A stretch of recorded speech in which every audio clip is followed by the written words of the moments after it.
여보, 나 비행기 탔어. 금방 다녀올게. 남편의 다정한 문자에 안심하던 그 찰나였습니다. 낯선 번호로 사진 한 장이 도착했어요. 제 남편이 공항에서 낯선 여자와 허리를 감싸고 웃고 있는 사진이었죠. 심장이 멈출 것 같은 순간 현관 초인종이 울렸습니다. 문 밖에는 처음 보는 귀부인이 서 있었어요. 그녀는 제 이름을 정확히 알고 있었습니다. 거실로 들어온 그녀가 제게 던진 것은 두툼한 봉투였습니다. 쏟아져 나온 사진 속에는 제 남편이 다른 여자와 공항에서 웃고 있었죠. 이 여자가 누구냐고요? 제 며느리입니다. 남편의 내연녀. 그 여자의 시어머니가 제 집에 찾아온 거였어요. 그녀가 차갑게 웃으며 건넨 한마디에 제 결혼 생활의 판도가 완전히 뒤집히기 시작했습니다. 울지 마세요. 우리 저들을 아주 산거지로 만들어 버립시다. 기가 막히고 코가 막히는 사연. 지금 바로 시작합니다. 어느 날 아침 저는 남편의 셔츠를 다리고 있었습니다. 뜨거운 다리미에 손등을 대어 빨갛게 부어오른 자리에 밴드를 붙이면서도 저는 그게 당연한 줄로만 알았어요. 남편이 좋아하는 풀먹인 셔츠 깃을 빳빳하게 세우는 일이 저에게는 곧 사랑이었으니까요. 이 거친 손으로 남편 하나 잘 되게 하는 게 지난 세월이 제 삶의 전부였습니다. 여보, 나 오늘 출장 가는 거 알지? 남편이 넥타이를 매만지며 거울 앞에 섰습니다. 그 목소리가 어찌나 다정하던지요. 나 없는 동안 밥 잘 챙겨 먹고 내가 보고 싶어도 조금만 참아. 금방 다녀올게. 저는 남편의 어깨에 붙은 실밥을 떼어주며 웃었습니다. 이번 출장은 며칠이나 걸려요? 글쎄, 중요한 계약건이라 조금 길어질 수도 있어. 회사 후배랑 같이 가거든. 저는 다리미를 내려놓으며 조심스럽게 물었습니다. 후배라면 지난번에 말했던 그 여자 후배요? 남편은 아주 잠깐 저를 돌아보았습니다. 그러더니 이내 껄껄 웃으며 제 어깨를 툭툭 두드렸어요. 에이, 당신도 참. 그냥 회사 동료야. 뭘 그런 걸 다 신경 쓰고 그래. 나한테는 당신밖에 없는 거 몰라? 저는 그 말을 믿었습니다. 늘 그래 왔던 것처럼요. 남편이 현관을 나서기 전 저는 그의 구두를 가지런히 놓아주고 코트를 어깨에 걸쳐 주었습니다. 그 사람의 뒷모습이 그렇게 든든해 보일 수가 없었어요. 남편이 떠나고 1시간쯤 지났을까요? 휴대폰이 울렸습니다. 남편이 보낸 문자였어요. 여보, 나 지금 비행기 탔어. 나 없는 동안 잘 지내고 있어. 사랑해. 저는 그 다정한 문자를 보며 마음이 놓였습니다. 나는 참 복도 많은 사람이라고 스스로를 다독이기까지 했어요. 그런데 바로 그 순간이었습니다. 낯선 번호로 사진 한 장이 도착했습니다. 발신인이 누구인지 알 수 없는 저장되지 않은 번호였어요. 저는 무심코 그 사진을 열어보았습니다. 그리고 그 자리에서 온몸이 얼어붙고 말았습니다. 공항에서 서로의 허리를 감싸 안고 세상을 다 가진 듯 활짝 웃고 있는 남자와 여자. 그 남자는 조금 전 비행기를 탔다며 사랑한다는 문자를 보낸 바로 제 남편이었습니다. 손이 덜덜 떨렸습니다. 심장이 쿵하고 발밑까지 내려앉는 것 같았어요. 이게 무슨 일인가 싶어 그 번호로 전화를 걸어보려는데 바로 그때 현관 초인종이 시끄럽게 울렸습니다. 저는 넋이 나간 채 문을 열었습니다. 문 앞에는 한 번도 본 적 없는 중년의 귀부인이 서 있었어요. 값비싼 정장에 머리 한 올 흐트러지지 않은 기품이 넘치는 분이었습니다. 그런데 그 눈빛만은 한겨울 새벽 공기처럼 서늘했어요. 강태호 씨 부인 되시죠? 오세영 씨. 낯선 사람이 제 이름 석자를 정확히 부르자 등골이 서늘해졌습니다. 누구세요? 저를 어떻게 아세요? 방금 이 사진도 혹시? 그분은 대답 대신 저를 지나 거실로 걸어 들어왔습니다. 그러더니 손에 들고 있던 두툼한 봉투를 거실 탁자 위에 소리가 나도록 내려놓았어요. 봉투에서 미끄러져 나온 것은 방금 제 휴대폰으로 온 것과 똑같은 사진들이었습니다. 공항에서, 호텔 앞에서 두 사람이 함께 찍힌 사진이 수십 장이었어요. 그 사진 제가 보낸 겁니다. 놀라게 해서 미안해요. 하지만 전화로 할 이야기가 아니라서요. 저는 겨우 입을 뗐습니다. 이 여자가 대체 누구예요?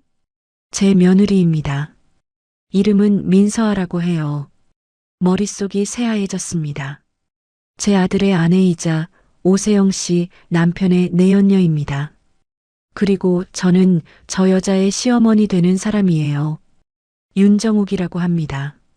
남편의 내연녀, 그 여자의 시어머니가 지금 제 집 거실에 서 있다니요. 저는 다리에 힘이 풀려 소파에 그대로 주저앉고 말았습니다.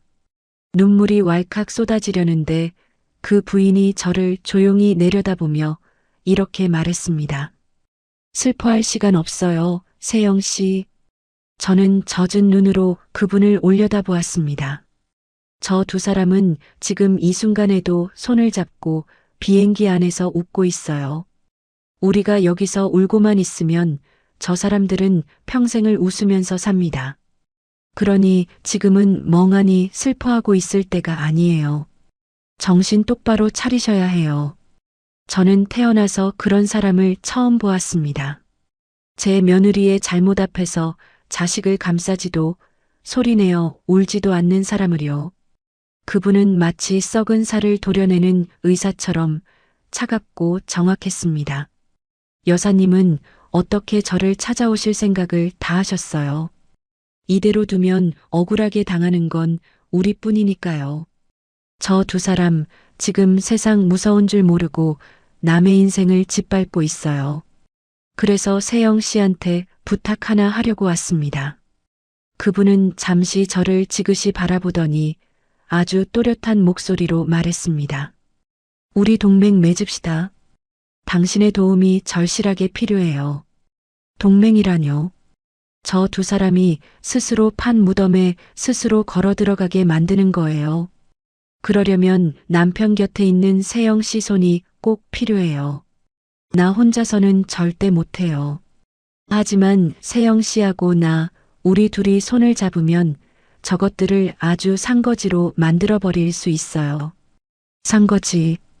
그 말이 제 가슴에 콕 박히던 순간 저는 알 수 없는 예감에 사로잡혔습니다. 참는 것만이 미덕인 줄 알고 그동안 견뎌온 제 인생이 바로 그날 그 자리에서 완전히 다른 길로 접어들고 있다는 것을 말이에요. 윤 여사는 자리에서 일어나기 전 마지막으로 목소리를 조금 낮추어 이렇게 덧붙였습니다. 그리고 이건 미리 말해둘게요. 세영 씨 남편이 밖에서 벌인 일은 단순한 바람이 아니에요. 그 사람은 지금 아주 위험한 다리를 건너고 있어요. 세영 씨가 애지중지하는 것까지 손을 대고 있을지도 몰라요. 무슨 뜻인지는 때가 되면 세영 씨 눈으로 직접 보게 될 거예요. 그 말이 무슨 뜻인지 그때는 다 헤아릴 수 없었지만 저는 다시 한번 등골이 서늘해지는 것을 느꼈습니다. 제가 애지중지하는 것, 저에게 그런 게 뭐가 있나 싶으면서도 이상하게 가슴 한구석이 서늘해졌어요. 그날 저는 울지 않았습니다. 대신 탁자 위에 놓인 사진을 조용히 집어들었어요. 그리고 마음속으로 딱 한 문장을 되뇌었습니다. 그 부인은 넋이 나간 저를 잠시 내려다보더니 아주 익숙한 걸음으로 제 부엌으로 들어갔습니다. 남의 집 부엌인데도 망설임이 하나도 없었어요. 잠시 뒤 그분은 따뜻한 보리차 한 잔을 끓여 제 앞에 조용히 내려놓았습니다. 손님으로 찾아온 사람이 도리어 주인인 저를 대접하고 있었어요. 저는 그 어이없는 상황이 오히려 현실처럼 느껴지지 않아서 멍하니 찻잔만 바라보고 있었습니다. 한 모금 드세요. 정신을 차려야 이야기를 할 수 있잖아요. 그분의 목소리는 여전히 낮고 차분했습니다. 저는 떨리는 손으로 찻잔을 들었어요.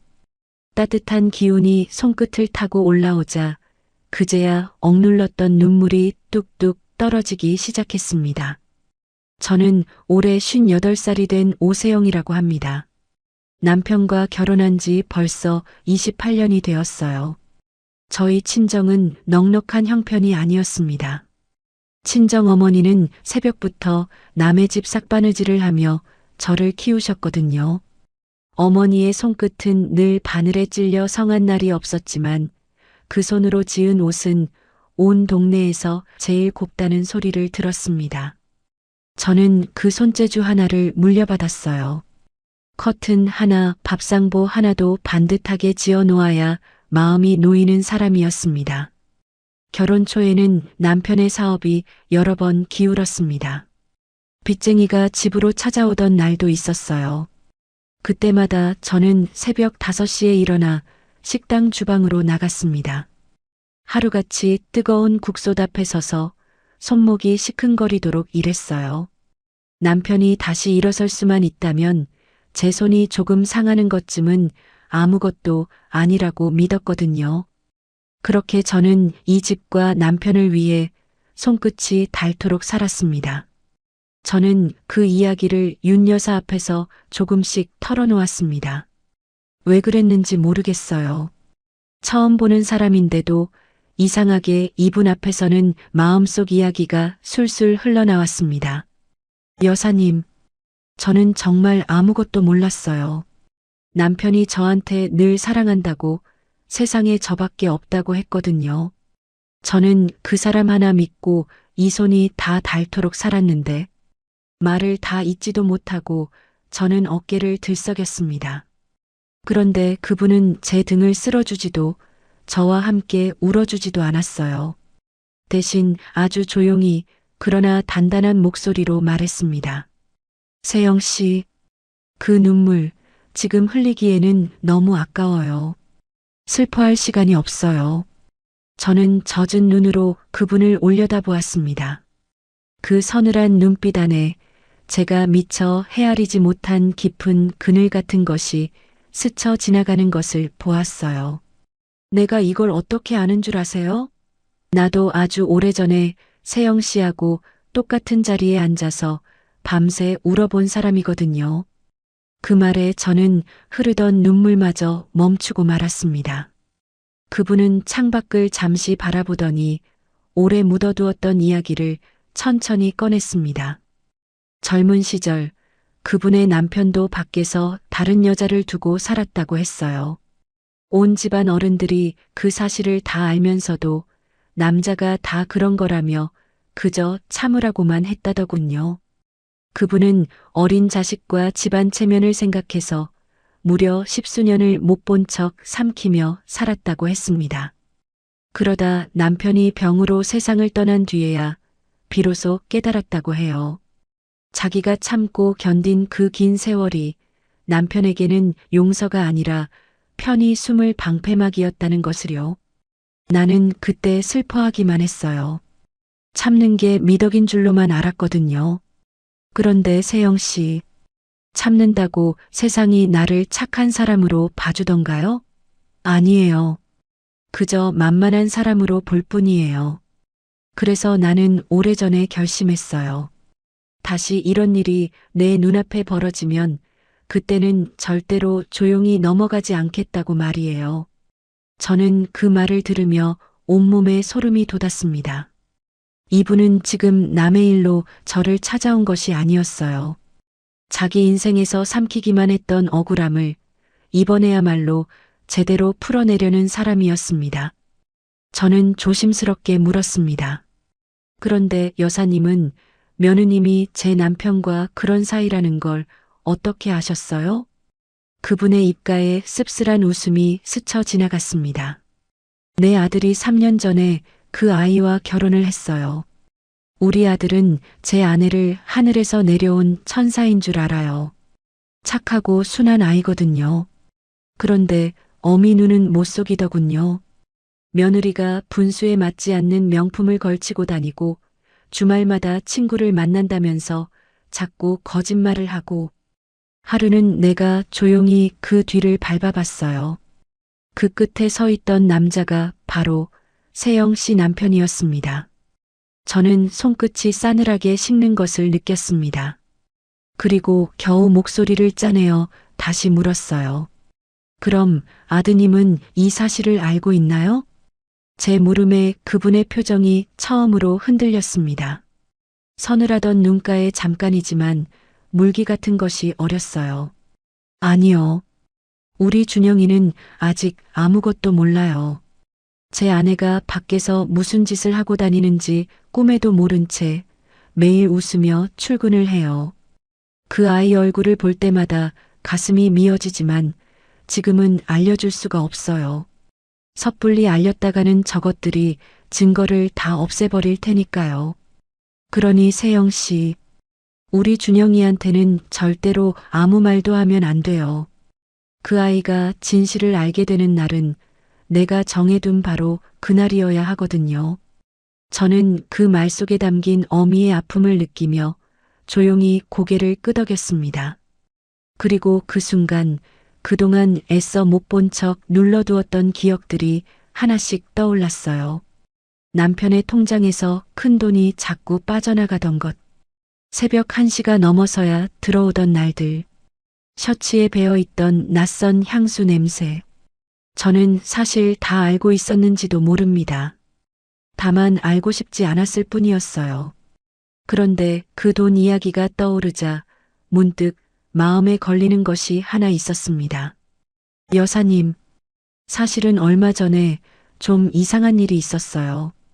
윤 여사가 저를 지그시 바라보았습니다. 제 친정 어머니가 돌아가시면서 저한테 작은 상가 건물 하나를 남겨주셨거든요. 그게 어머니가 평생 삭바느질로 한 푼 두 푼 모아서 마련하신 저희 어머니의 전부나 다름없는 거예요. 그런데 얼마 전에 남편이 그러더라고요. 세금 문제 때문에 명의를 잠깐 정리해야 한다고 서류에 도장 하나만 찍어달라고요. 저는 아무 의심 없이 도장을 내줬어요. 남편이 하는 일이니까요. 말을 하면서 저는 점점 목소리가 떨려왔습니다. 윤 여사의 눈빛이 순식간에 날카로워졌어요. 세영 씨, 그 서류 정확히 무슨 서류였는지 기억나세요? 아니요. 자세히는 못 봤어요. 남편이 워낙 서두르길래. 윤 여사는 잠시 입을 다물었습니다. 그러더니 아주 낮은 목소리로 중얼거렸어요. 세영 씨, 내가 아까 말했죠. 세영 씨가 애지중지하는 것까지 그 사람이 손을 댔을지도 모른다고요. 어쩌면 그게 세영 씨 어머니가 남기신 그 건물일지도 몰라요. 저는 그 자리에서 온몸이 얼어붙는 것 같았습니다. 어머니가 평생을 바쳐 마련한 그 건물을 남편이 저 몰래 어떻게 했을지도 모른다니요. 손끝이 바늘에 찔려 성한 날이 없던 우리 어머니의 그 손이 떠올라 저는 숨이 턱 막혀왔습니다. 그럴 리가 없어요. 남편이 아무리 그래도 우리 어머니가 남긴 걸 아직 확실한 건 아니에요. 그러니까 우리가 지금부터 하나하나 알아봐야 하는 거예요. 세영 씨, 지금 이 순간부터 남편에 관한 것은 아주 사소한 것 하나도 버리지 말고 모아두세요. 영수증 한 장, 문자 한 통, 통장에서 빠져나간 돈 한 푼, 그리고 그 도장 찍은 서류의 흔적까지 전부요. 지금은 그게 무슨 의미인지 몰라도 나중에는 그 종이 조각 하나가 저 사람을 무너뜨리는 칼이 될 거예요. 저는 그 모든 기억을 떠올리는데 제 안에서는 이제 눈물이 아니라 다른 것이 올라왔어요. 분하다는 감정도 아니었습니다. 그저 오랫동안 저를 짓눌러온 무력감이 서서히 다른 무언가로 바뀌어가는 느낌이었어요. 그것은 아주 조용하고 서늘한 태어나 처음 느껴보는 단단함이었습니다. 세영 씨, 지금부터 내가 하는 말을 아주 잘 들어요. 그분은 제 두 손을 꼭 잡았습니다. 곱게 관리된 손이었지만 그 손끝에도 저처럼 세월을 견뎌온 사람만이 아는 옹이 같은 것이 느껴졌어요. 절대로 남편한테 아는 척하면 안 돼요. 소리치지도 따지지도 말아요. 오히려 지금보다 더 다정하고 착한 아내가 되세요. 웃으면서 밥을 차려주고 웃으면서 배웅을 하세요. 저 사람들이 완전히 방심할 때까지요. 우리는 저들의 탐욕을 이용해서 저들이 스스로 무너지게 만들 거예요. 그렇게 해서 저 두 사람을 아주 상거지로 만들어버리는 거예요. 저는 잡힌 손이 가늘게 떨리는 것을 느끼며 물었습니다. 제가 정말 그런 걸 할 수 있을까요? 할 수 있어요. 아니, 세영 씨만 할 수 있어요. 오랜 시간을 참고 산 사람이라면 2달쯤 웃는 얼굴을 더 참는 건 그리 어렵지 않아요. 2달. 그것은 남편의 승진 축하 파티가 열리기까지 남은 시간이었습니다. 그분은 바로 그날 모든 사람이 보는 앞에서 판을 뒤집자고 했어요. 저는 잠시 눈을 감았습니다. 그리고 다시 눈을 떴을 때 제 안에서는 이미 결심이 서 있었어요. 할게요. 웃으면서 하겠습니다. 그분은 그제야 저를 향해 아주 옅게 웃어주었습니다. 그리고 자리에서 일어나 현관으로 향했어요. 그분이 돌아가고 텅 빈 집에 혼자 남았을 때 저는 거실벽에 걸린 결혼식 사진을 오래도록 바라보았습니다. 하얀 드레스를 입고 세상 누구보다 환하게 웃던 저와 그런 저를 다정하게 바라보던 남편의 얼굴. 저는 사진 속 제 손을 물끄러미 바라보았어요. 남편을 위해 새벽마다 무리를 하느라 거칠어진 손, 다리미에 대어 밴드를 붙인 손. 저는 그 손으로 이 집을 지켜왔다고 믿었습니다. 그런데 남편은 제가 그렇게 지킨 이 집도 모자라 어쩌면 우리 어머니가 남긴 마지막 유산까지 밖에서 헐값에 팔아넘기고 있었던 거예요. 그런데 신기하게도 저는 그 사진을 보면서 더 이상 서럽지가 않았습니다. 오히려 아주 오랜만에 제 이름 석자가 또렷하게 떠올랐어요. 오세영. 누구의 아내이기 이전에 저에게도 지켜야 할 제 이름이 있었습니다. 그리고 지켜야 할 우리 어머니의 이름도요. 저는 그 이름들을 오늘 다시 찾기로 마음먹었어요. 그날 밤 남편이 사랑한다는 문자를 또 보내왔습니다. 예전 같으면 마음이 몽글몽글해졌을 그 문자를 보면서도 저는 처음으로 아무런 감정도 들지 않았어요. 대신 저는 답장을 아주 다정하게 써서 보냈습니다. 잘 다녀와요. 나는 여기서 당신만 기다리고 있을게요.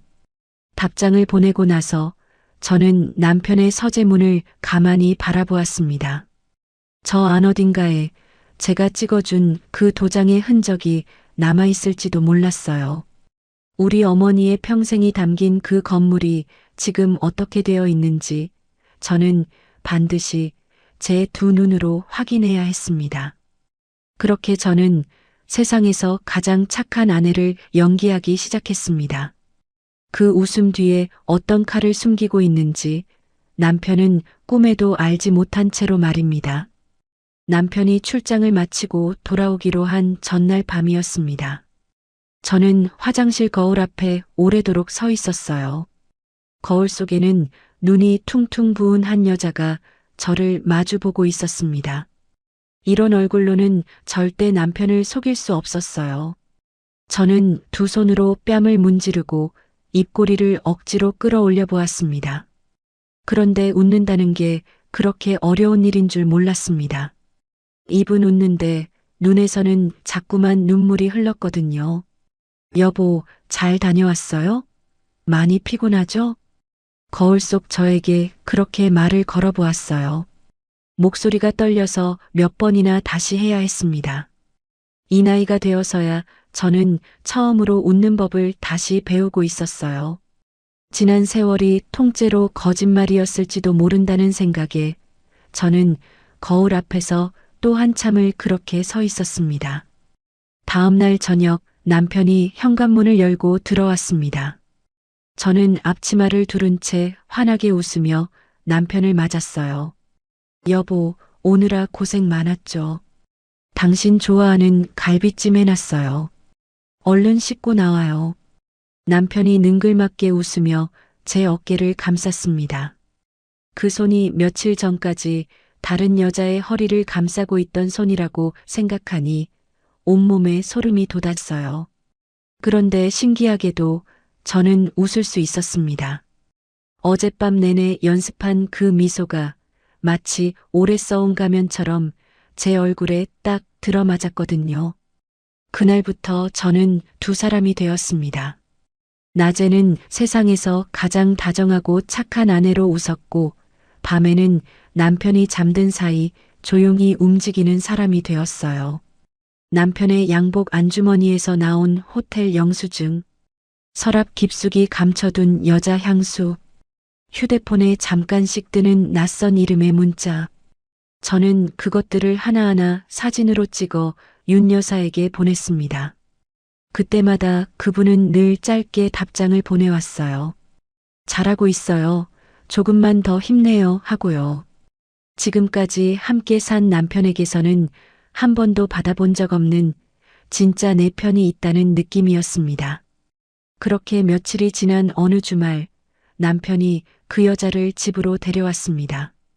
요즘 자기를 도와주느라 고생하는 후배라면서요. 사진으로만 보던 그 여자 민서아였어요. 저보다 한참이나 어려 보이는 젊은 여자가 값비싼 옷을 걸치고 제 집 거실에 들어섰습니다. 저는 활짝 웃으며 그 여자를 맞았어요. 어서 와요.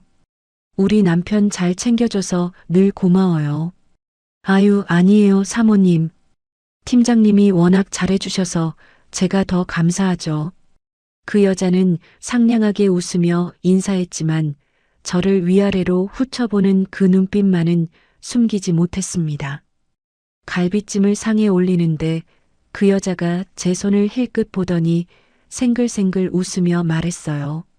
어머, 사모님. 손이 왜 이렇게 거치세요? 요즘 세상에 누가 이렇게 살림을 손수 다 하세요. 팀장님이 사모님한테 좀 잘해드려야겠다. 걱정하는 척했지만 그건 저를 촌스럽고 초라한 여자로 깎아내리는 말이었어요. 남편은 그 말에 어색하게 헛기침만 했습니다. 저는 그저 곱게 웃으며 대답했어요. 이 손으로 우리 남편 먹여 살렸는걸요. 저는 이 손이 하나도 안 부끄러워요. 민서아의 얼굴이 아주 잠깐 굳었지만 이내 다시 상냥한 미소를 지어 보였습니다. 두 사람은 제가 부엌을 오갈 때마다 은근한 눈빛을 주고받았어요. 심지어 그 여자는 화장실에 다녀오는 척하며 휴대폰으로 무언가 문자를 보냈고 잠시 뒤 남편의 주머니에서 진동이 울리는 것을 저는 놓치지 않았습니다. 예전 같으면 그 자리에서 상을 엎어버렸을 겁니다. 그런데 저는 오히려 더 환하게 웃으며 갈비찜을 한 그릇 더 퍼다 주었어요. 그러면서 속으로는 아주 차갑게 생각했습니다. 그래, 지금 실컷 웃어둬라. 이 웃음이 너희 두 사람에게 허락된 마지막 웃음이 될 테니까. 그날 이후로도 저는 매일 아침 완벽한 아내를 연기했습니다. 웃으면서 셔츠를 다리고 웃으면서 배웅을 하고 밤이면 다시 증거를 모았어요. 그 두 달이 저에게는 하루하루가 살얼음판이었지만 저는 단 한 번도 흔들리지 않았습니다. 그러던 어느 날 밤이었습니다. 남편이 술에 잔뜩 취해 골아떨어진 사이 저는 늘 잠겨있던 서재를 살펴보게 되었어요. 남편이 열쇠를 문에 꽂아둔 채 그대로 잠든 덕분이었습니다. 서재 책장 맨 윗칸 오래된 책들 뒤에 남편이 유독 아끼며 감추던 서류 뭉치가 숨겨져 있었어요. 꺼내보니 은행 서류와 계약서들이었습니다. 서류 맨 앞장에 적힌 몇 글자를 읽는 순간 저는 그 자리에서 숨이 멎는 것 같았어요. 근저당권 설정 계약서. 그리고 그 서류에 적힌 건물 주소는 우리 친정어머니가 평생 삭바느질로 한 푼, 두 푼 모아 마련하신 저에게 남겨주신 바로 그 상가 건물이었습니다. 서류를 넘겨보니 남편은 제 어머니의 그 건물을 담보로 은행에서 큰 돈을 빌려갔더군요. 그것도 모자라 어디서 들어본 적도 없는 회사에 그 돈을 몽땅 투자한다는 계약서까지 있었습니다. 저에게 세금 문제라고 속이며 도장을 받아간 그 서류가 바로 이것이었어요. 남편은 제가 아무것도 모르는 사이 우리 어머니의 평생을 통째로 저당 잡혀버린 겁니다. 저는 떨리는 손으로 그 서류들을 한 장 한 장 사진으로 찍어 윤 여사에게 보냈습니다. 잠시 뒤 평소와 달리 아주 긴 답장이 왔어요. 드디어 찾았네요, 세영 씨. 내가 그랬죠. 세영 씨가 애지중지하는 것까지 그 사람이 손을 댔을 거라고요. 여자 문제는 저 사람 인생을 흔들 뿐이지만 이 서류는 저 사람 인생을 통째로 끝낼 수 있어요. 남의 재산을, 그것도 아내를 속여서 빼돌린 건 명백한 죄니까요. 절대 티내지 말고 원래 있던 그 자리에 그대로 돌려놓으세요. 이건 변호사한테 정식으로 확인받아야 하는 거예요. 저는 서류를 원래 자리에 정확히 되돌려놓고 서재문을 조용히 닫았습니다. 어머니, 죄송해요. 제가 어머니 평생을 이렇게 함부로 내주고 말았어요. 저는 어둠 속에서 그렇게 속으로 어머니께 빌었습니다. 그리고 동시에 무언가 커다랗고 단단한 것이 제 안에서 일어서는 것을 느꼈어요. 그로부터 며칠 뒤 저는 또 한 번 남편의 진짜 얼굴을 보고 말았습니다. 새벽에 목이 말라 거실로 나왔는데 베란다에서 남편이 낮은 목소리로 통화를 하고 있었어요. 저는 벽에 몸을 딱 붙이고 숨을 죽였습니다. 서아야, 걱정 마. 그 건물만 잘 처리되면 우리 둘이 평생 놀고 먹어도 돼. 그 늙은 마누라, 지 엄마가 남긴 건물이 어떻게 됐는지도 몰라. 이혼 서류 던져주면 그만이지. 찍소리도 못할 여자니까. 지 엄마가 남긴 건물. 찍소리도 못할 여자. 남편은 우리 어머니의 평생을 그렇게 우습게 이야기하고 있었어요. 예전 같으면 그 자리에 주저앉아 엉엉 울었을 겁니다. 그런데 그날 저는 울지 않았어요. 소리치지도 않았습니다. 대신 조용히 방으로 돌아와 어둠 속에서 두 눈을 뜬 채 아침을 기다렸어요. 당신이 나를 찍소리도 못할 여자라고 얕보는 그 방심이 결국 당신 발등을 찍는 도끼가 될 거다고. 저는 어둠 속에서 그렇게 몇 번이고 되뇌었습니다. 우리 어머니 손끝에 박힌 그 세월을 우습게 본 대가를 반드시 두 눈으로 똑똑히 치르게 해주겠다고 말입니다. 며칠 뒤 저는 큰맘 먹고 남편의 회사를 찾아갔습니다. 아침에 두고 나간 서류를 전해준다는 핑계였지만 사실은 남편이 그 여자와 어떻게 지내는지를 두 눈으로 보고 싶었거든요. 착한 아내라면 응당할 법한 일이었으니 누구도 저를 의심하지 않았습니다. 로비에서 마주친 그 여자 민서하는 저를 보자 반색을 하며 다가왔어요. 팀장님이 회사에서도 얼마나 인기가 많은지 아느냐며 사모님은 참 좋으시겠다며 생글생글 웃었습니다. 남의 남편을 빼앗아 놓고도 제 앞에서 태연하게 남편 자랑을 늘어놓는 그 뻔뻔함이라니요. 저는 속에서 불덩이가 치미는 것을 꾹 눌러 삼키고 그저 곱게 웃어 보였어요. 그런데 남편의 사무실 문 앞에 다다랐을 때였습니다. 안에서 남편의 성난 목소리가 새어나오고 있었어요. 조비서, 지난번 그 건물 담보 서류 처리한 것도 자네가 도와준 거 내가 다 알아. 시키는 대로 조용히 하라면 할 것이지 자꾸 이것저것 캐물으면 결국 자네만 다쳐. 무슨 말인지 알아들어? 살짝 열린 문틈으로 보니 젊은 여직원 한 명이 고개를 푹 숙인 채 서 있었어요. 남편은 그 여직원 앞에 서류를 집어 던지고 있었습니다.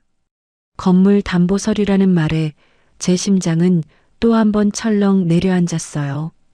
남편이 저 사람에게 굳은 일을 떠넘기고 그걸 빌미로 협박까지 하고 있다는 것을 저는 어렴풋이 느꼈습니다.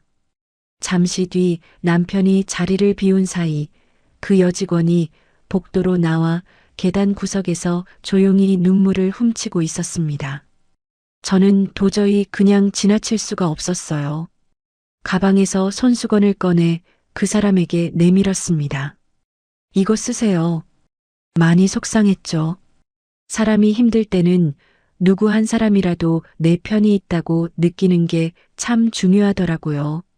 여직원은 깜짝 놀라 고개를 들더니 조심스럽게 그 손수건을 받아들었어요. 그러고는 잠시 망설이다 아주 조그맣게 중얼거렸습니다. 사모님, 저는 그냥 시키는 대로만 했을 뿐이에요. 그런데 요즘은 자꾸 무서운 생각이 들어요. 나중에 무슨 일이 터지면 전부 저 혼자 뒤집어 쓰게 되는 건 아닐까 하고요. 저는 그 말이 정확히 무슨 뜻인지 그때는 알지 못했습니다. 그저 힘든 회사 생활에 지친 사람의 넋두리려니 여겼어요. 저는 그 사람의 손을 가만히 잡아주며 세상에 영원히 감춰지는 일은 없다고 다독여 주었습니다. 그 여직원은 제 손수건을 두 손으로 꼭 쥔 채 젖은 눈으로 저를 오래도록 바라보았어요. 고맙습니다, 사모님. 이 은혜, 저 절대 잊지 않을게요. 그때 저는 그 말이 그저 인사치레인 줄로만 알았습니다.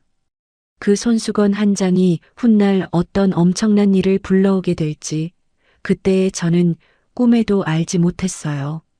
그 여직원의 이름은 조민경이었습니다. 그날 저녁 윤 여사가 저를 조용한 찻집으로 불렀습니다. 그분은 손가방에서 아주 단단히 봉인된 두툼한 봉투 하나를 꺼내 탁자 위로 조용히 밀어 놓았어요. 묻지도 말고 열지도 말고 그냥 잘 간직만 하세요. 이 안에는 세영 씨 남편이 그동안 벌인 일들이 전부 들어 있어요. 세영 씨 어머니 건물을 담보로 얼마를 빼돌렸는지, 그 돈이 어디로 흘러갔는지, 어떤 회사에 어떻게 사기 투자를 했는지 하나도 빠짐없이 다요. 이거 하나면 저 사람은 그냥 끝이에요. 저는 숨이 턱 막혔습니다. 제가 서재에서 찾아낸 그 서류 몇 장과는 비교도 안 되는 아주 완벽한 증거 같았거든요. 이걸 대체 어떻게 구하신 거예요? 이런 건 남편 회사 안에 있는 사람이 아니면 절대로 알 수 없는 것들이잖아요. 윤 여사는 그저 옅게 웃기만 했습니다. 그러고는 찻잔을 천천히 내려놓으며 낮은 목소리로 말했어요. 그건 지금은 알 필요 없어요. 다만 이거 하나만 기억해 두세요.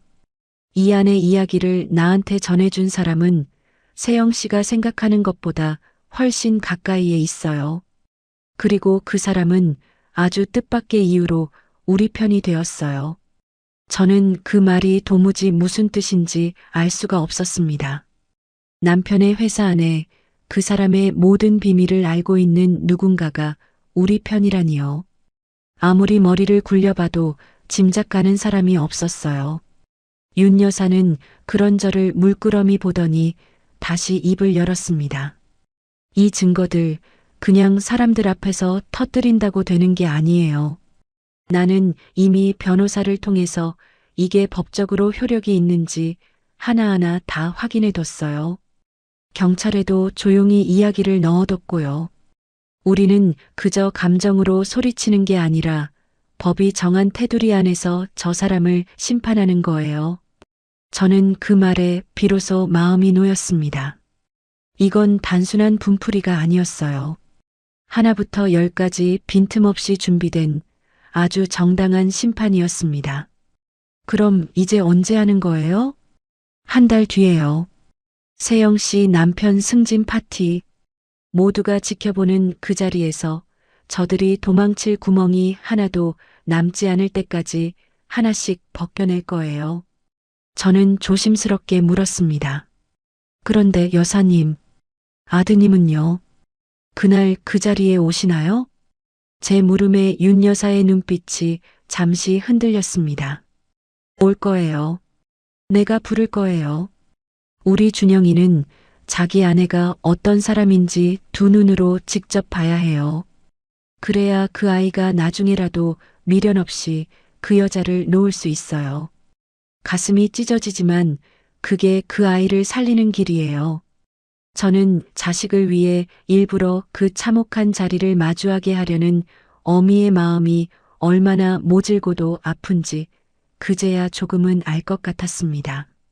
그 뒤로 한 달 동안 저는 하루하루를 아슬아슬한 줄타기처럼 살았습니다. 남편은 승진 파티 준비로 잔뜩 들떠 있었고 저를 향한 경계심은 눈 녹듯 사라져 있었어요.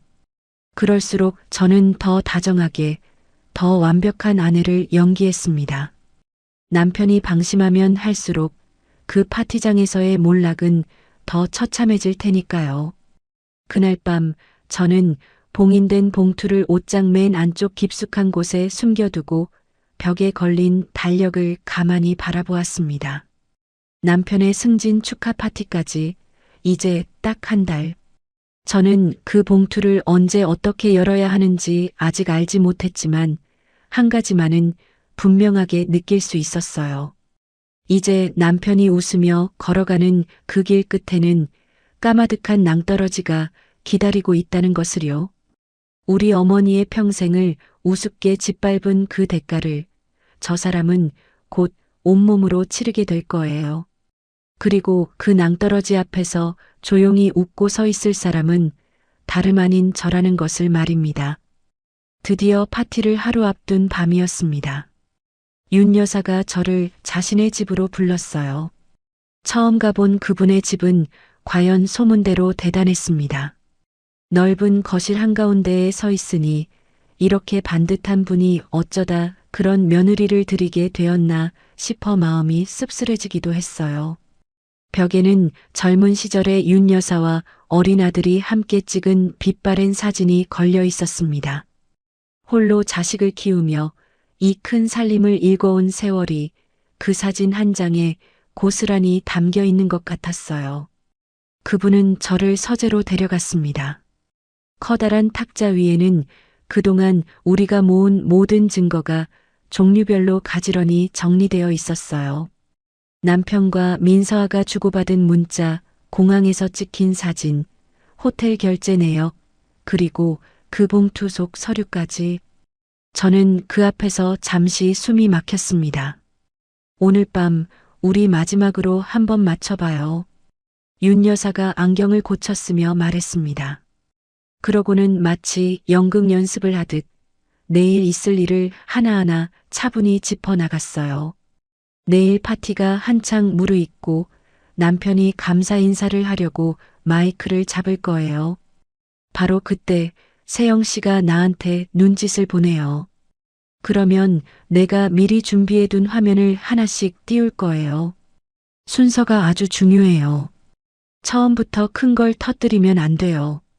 가벼운 것부터 저들이 도저히 발뺌할 수 없게 차근차근. 어떤 순서로 하실 건데요, 여사님? 제일 먼저 저 두 사람이 주고받은 낯 뜨거운 문자를 띄울 거예요. 사람들이 웅성거리기 시작하면 그 다음에 공항에서 찍은 사진.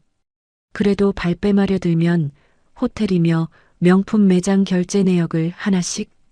그리고 저들이 완전히 무너져 아무 말도 못할 때 마지막으로 저 서류를 터뜨리는 거예요. 세영 씨 어머니 건물을 담보로 잡아 돈을 빼돌리고 그 돈으로 사기 투자에 손을 댄 서류요. 여자 문제로 망신 주는 걸로 끝나면 저 남자는 또 어떻게든 기어올라요. 하지만 아내를 속여서 남의 재산을 빼돌린 죄는 절대 빠져나갈 수가 없어요.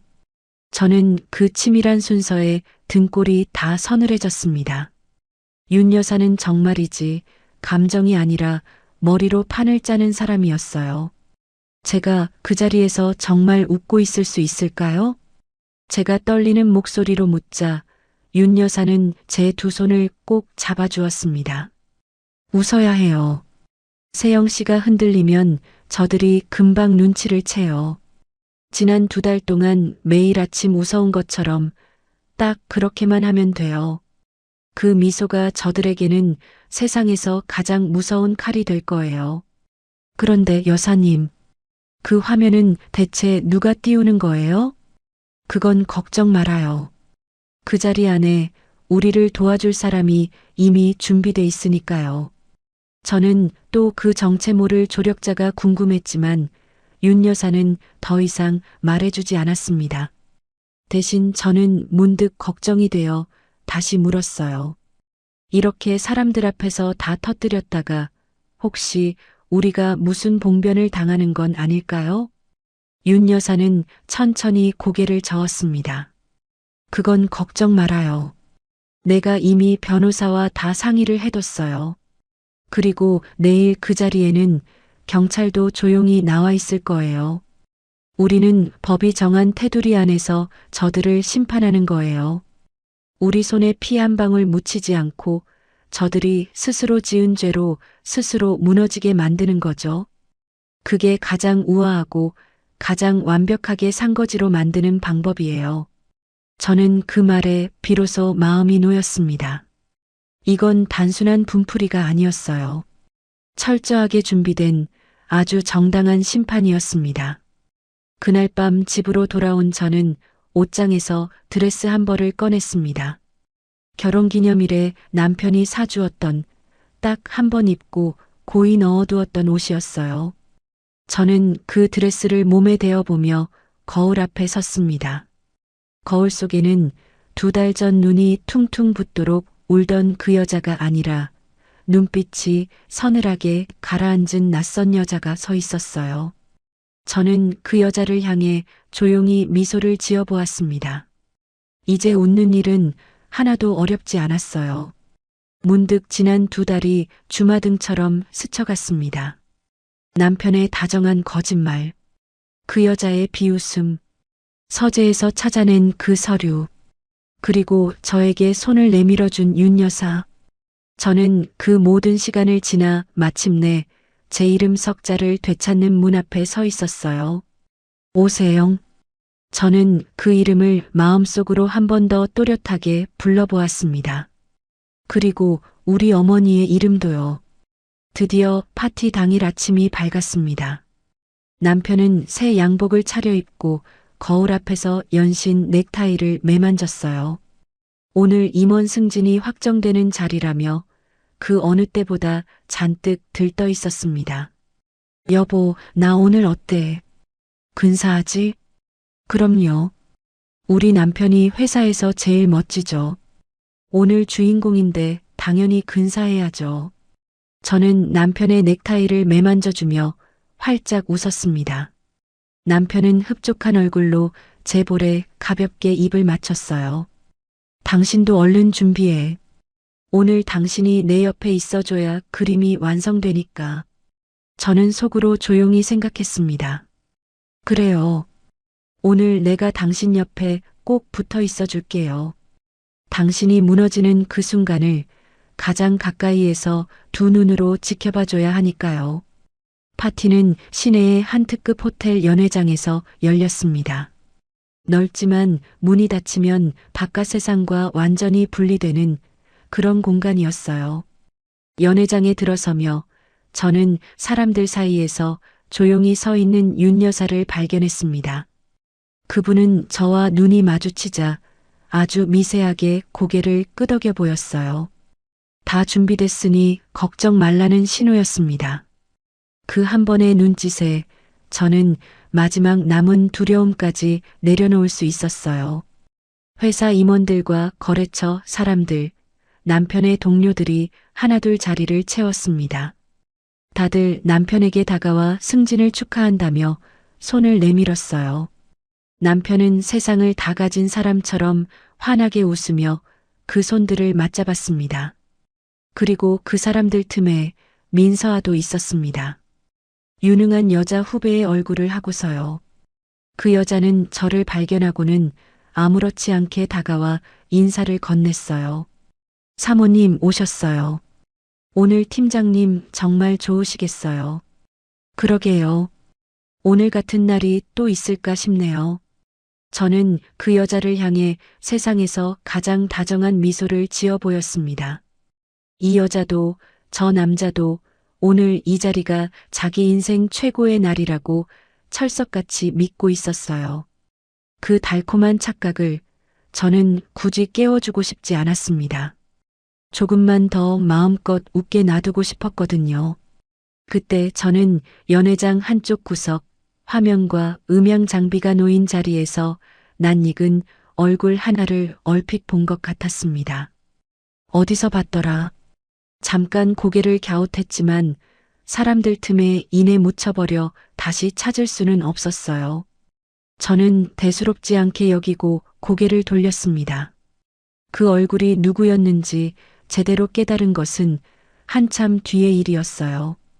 파티가 이어지는 동안 저는 멀찍이서 남편과 민서아를 지켜보았습니다.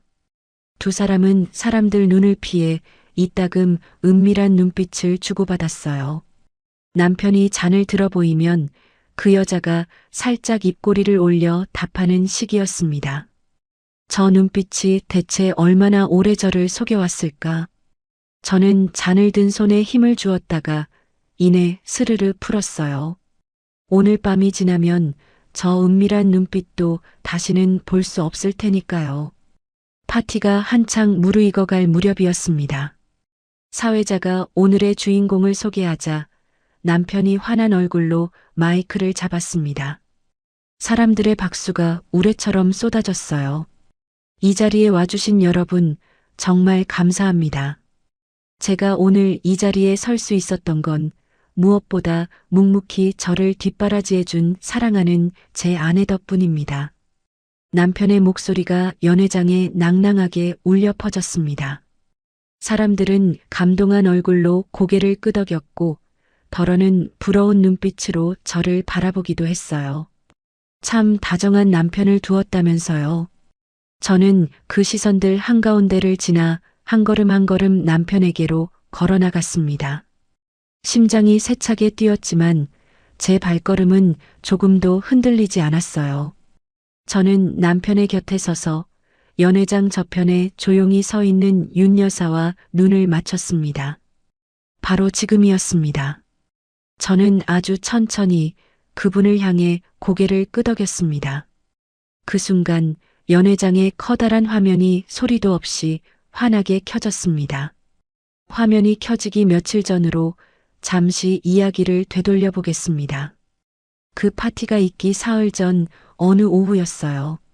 저는 남편이 좋아하는 반찬거리를 사러 백화점 지하 식품관에 들렀습니다.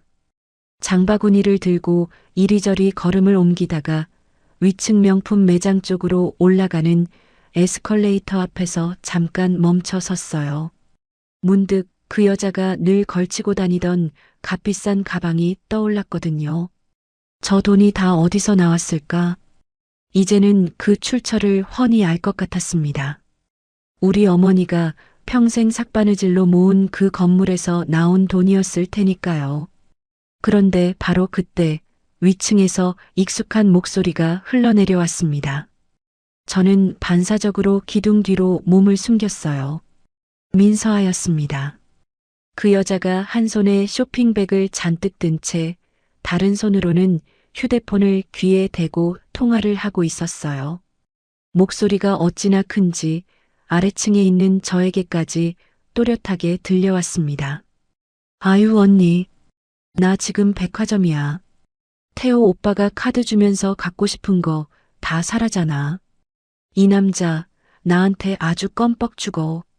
저는 기둥에 몸을 딱 붙인 채 숨을 죽였습니다. 그 여자는 세상에 무서울 게 하나도 없는 사람처럼 깔깔거리며 웃었어요. 집에 있는 그 늙은 마누라, 아직도 아무것도 모르고 갈비찜이나 하고 있겠지. 오빠 말이 그 여자는 평생 부엌대기로 살아서 세상 물정을 하나도 모른대. 지 엄마가 남긴 건물이 어떻게 됐는지도 모른다니까. 이혼하자고 서류 던지면 위자료 몇 푼의 찍소리도 못하고 도장 찍을 거라던데. 부엌대기, 지 엄마가 남긴 건물. 저는 그 말들을 들으면서도 이상하게 손끝 하나 떨리지 않았습니다. 2달 전이었다면 그 자리에 주저앉았을 텐데 이제는 오히려 마음이 얼음장처럼 차분하게 가라앉았어요. 저는 그저 조용히 그 여자의 말을 마음속에 하나하나 새겼습니다. 우리 어머니의 평생을 그렇게 우습게 입에 올리는 그 목소리를 저는 평생 잊지 않기로 했어요. 그런데 그 다음 말이 제 발걸음을 그 자리에 완전히 붙들어 놓았어요. 우리 집 그 인간? 우리 남편 말이야. 아유, 걔는 진짜 곰이야, 곰. 내가 밤늦게 들어와도 회사 일 힘들었냐면서 국이나 데워주는 인간이라니까. 어찌나 답답한지. 그리고 그 시어머니라는 노인네는 또 어떻고. 맨날 구닥다리 잔소리나 늘어놓고. 내가 그 집구석 얼른 정리하고 태호 오빠한테 갈 거야. 조금만 기다려. 저는 숨이 턱 막혔습니다. 그 여자는 자기 남편을 곰이라 부르고 자기를 며느리로 품어준 시어머니를 노인네라 조롱하고 있었어요. 그 시어머니가 바로 지금 이 순간에도 그 여자를 무너뜨릴 칼을 벼리고 있는 윤 여사라는 것을 그 여자는 꿈에도 모르고 있었습니다. 저는 그 여자가 에스컬레이터를 타고 완전히 사라질 때까지 기둥 뒤에 그대로 서 있었어요. 그리고 집으로 돌아오자마자 윤 여사에게 전화를 걸었습니다. 오늘 백화점에서 들은 이야기를 그대로 전했어요. 며느리가 아드님을 곰이라 부르고 여사님을 노인네라 조롱하더라는 이야기까지. 차마 다 옮기기가 미안해 잠시 머뭇거렸지만 결국 하나도 빠짐없이 전했습니다. 수화기 너머에서 잠시 침묵이 흘렀어요. 그러고는 윤 여사의 낮고 서늘한 목소리가 들려왔습니다. 노인네라. 구닥다리라. 그래요. 잘 들었어요, 세영 씨. 그 목소리에는 노기 대신 오히려 서늘한 확신 같은 것이 배어 있었어요. 내가 저 아이를 처음 며느리로 들이던 날 얼마나 예뻐했는지 아세요? 친딸처럼 여기려고 애를 썼어요. 그런데 저 아이는 그 마음을 발판으로만 여겼더군요. 세영 씨, 이제 나는 조금의 망설임도 없어요. 저 아이한테 마지막까지 남아있던 정한 조각까지 오늘로 완전히 끊어냈으니까요. 저것들 반드시 산거지로 만들어 놓을 거예요. 저는 수화기를 든 채 조용히 고개를 끄덕였습니다. 참는 것만이 미덕이 아니라던 그분의 말이 그날따라 유난히 무겁게 다가왔어요. 그렇게 통화를 마치고 며칠 뒤 저는 뜻밖의 사람과 마주치게 되었습니다. 파티를 하루 앞둔 날 윤 여사의 부탁으로 그분 집에 서류를 전하러 갔던 날이었어요. 마침 그 집 현관에서 한 남자가 막 신발을 신고 있었습니다. 순하고 선한 인상에 어딘가 지쳐 보이는 중년의 남자였어요. 윤 여사가 저를 소개하자 그 남자가 어색하게 웃으며 고개를 숙였습니다. 안녕하세요. 어머니 친구분이시라고요. 저는 아들 서준영이라고 합니다. 저는 순간 가슴이 철렁 내려앉았습니다. 이 사람이 바로 그 곰이라 불리던 남자 민서아의 남편이었어요. 저는 애써 태연하게 인사를 나눴습니다.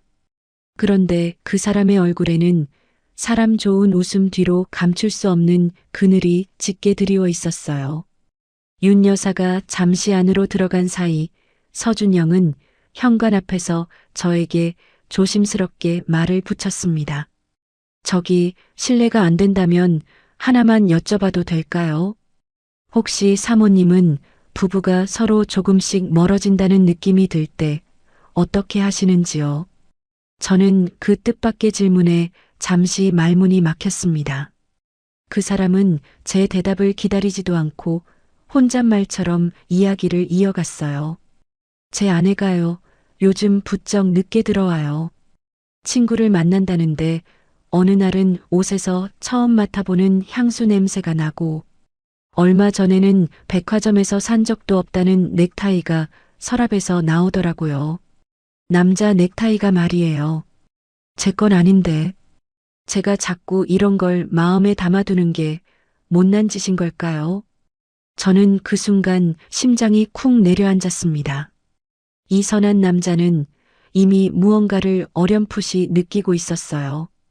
다만 아내를 믿고 싶은 마음에 애써 눈을 감고 있을 뿐이었습니다. 2달 전에 저와 어쩌면 그렇게 똑같은지요. 저는 그 사람의 얼굴에서 지난날의 제 모습을 보고 말았습니다. 무슨 말이라도 해주고 싶었지만 저는 아무 말도 할 수가 없었어요. 진실을 알려줄 수도 그렇다고 거짓으로 위로할 수도 없는 자리였으니까요. 저는 그저 조심스럽게 입을 열었습니다. 세상에 영원히 감춰지는 일은 없더라고요. 지금 힘드시겠지만 조금만 더 견뎌보세요. 진실은 때가 되면 반드시 제 발로 걸어 나오니까요. 서준영은 제 말이 무슨 뜻인지 다 헤아리지는 못한 얼굴이었지만 어쩐지 위로가 되었는지 옅게 웃었습니다. 고맙습니다. 이상하게 마음이 조금 놓이네요. 사모님 같은 분이 어머니 곁에 계셔서 다행이에요. 저는 그 순한 웃음을 보며 가슴이 미어졌습니다. 이 사람이 내일 그 파티장에서 무엇을 보게 될지 저는 이미 알고 있었으니까요. 저 선한 눈이 내일이면 배신의 진실 앞에서 어떻게 무너져 내릴지 생각하니 마음이 무거웠어요. 하지만 윤 여사의 말대로 그것은 이 사람이 새 삶으로 나아가기 위해 반드시 건너야 할 강이었습니다. 그때 안에서 윤 여사가 나왔습니다. 아들의 어깨를 가만히 두드리며 그분이 나직이 말했어요. 준영아, 내일 그 파티 어미가 부탁한 대로 꼭 와야 한다. 늦지 말고. 네, 어머니. 그런데 어머니는 왜 그렇게 그 파티에 저를 데려가려 하세요? 저는 그런 자리 어색해서 별로인데. 윤 여사는 아들의 물음에 잠시 대답을 하지 못했습니다. 그저 아들의 얼굴을 오래도록 바라볼 뿐이었어요. 그 눈빛 속에 자식에게 가장 아픈 진실을 보여줘야만 하는 어미의 처절한 각오가 담겨 있었습니다. 그냥 우리 아들 좋은 사람들 많은 데서 기 좀 펴라고 그러지. 어미 소원이니까 꼭 와야 한다. 알겠어요, 어머니. 어머니 소원인데 당연히 가야죠. 서준영은 아무것도 모른 채 순하게 웃으며 대답했습니다. 그 웃음을 보는 윤 여사의 눈가가 아주 잠깐 붉어졌어요. 저는 그 모습을 차마 오래 보지 못하고 시선을 돌렸습니다. 서준영이 돌아가고 윤 여사는 저를 서재로 데려가 마지막으로 모든 준비를 점검했습니다. 화면에 띄울 자료의 순서, 경찰이 도착할 시간, 변호사가 대기할 위치까지 하나하나 짚어 나갔어요. 그러다 문득 그분이 창밖을 바라보며 나직이 말했습니다. 세영 씨, 나는 내일이 지나면 저 아이 얼굴을 다시는 못 볼 거예요. 자식한테 제 어미가 얼마나 모진 사람인지 보여주는 거니까요. 그래도 나는 후회하지 않아요. 저 아이를 저 여자한테서 떼어내는 길이 이것밖에 없으니까요. 저는 그 말에 아무 대꾸도 하지 못했습니다. 그저 그분의 손을 가만히 잡아드렸어요. 그 손이 겉으로는 그렇게 단단하고 서늘하면서도 안으로는 미세하게 떨리고 있었습니다. 한편 그 시간 저희 집에서는 남편이 잔뜩 들뜬 얼굴로 내일 입을 양복을 몇 번이고 다시 걸쳐보고 있었어요. 여보, 나 내일이면 드디어 임원이야. 임원? 우리 회사에서 내 나이에 임원 달린 사람 나 하나뿐이라니까. 이게 다 내가 회사에 얼마나 헌신했는지 위에서 알아준 거지. 저는 남편의 넥타이를 골라주며 웃었습니다. 그럼요. 우리 남편이 얼마나 열심히 살았는데요. 이제 정말 꽃길만 걸으면 되겠네요. 그래. 이제부터 진짜 시작이야.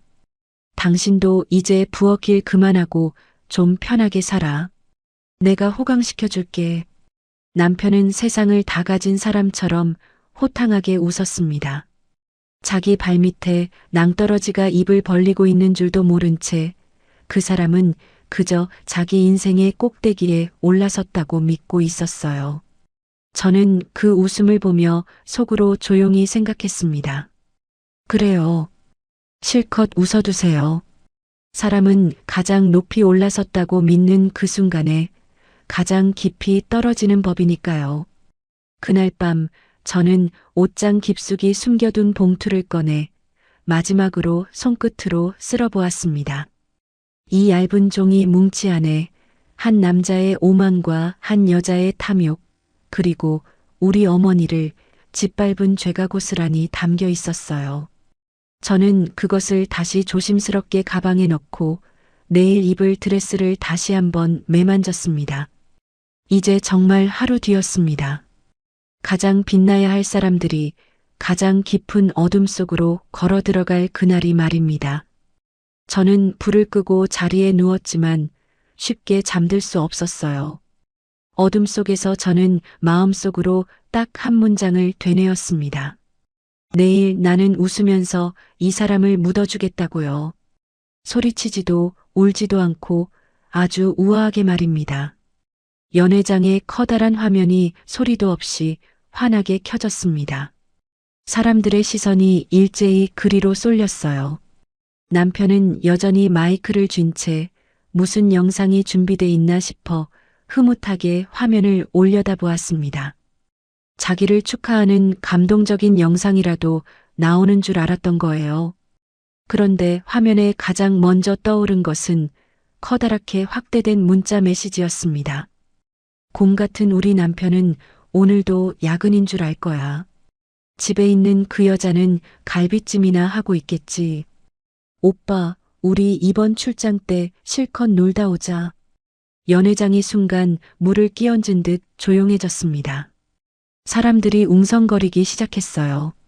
남편의 얼굴에서 웃음기가 서서히 걷히기 시작했습니다.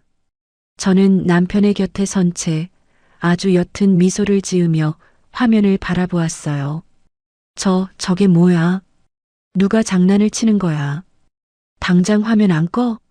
남편이 당황해 소리쳤지만 화면은 그의 말을 듣지 않았습니다. 두 번째 화면이 곧바로 떠올랐어요. 이번에는 공항에서 서로의 허리를 감싸 안고 활짝 웃고 있는 남자와 여자의 사진이었습니다.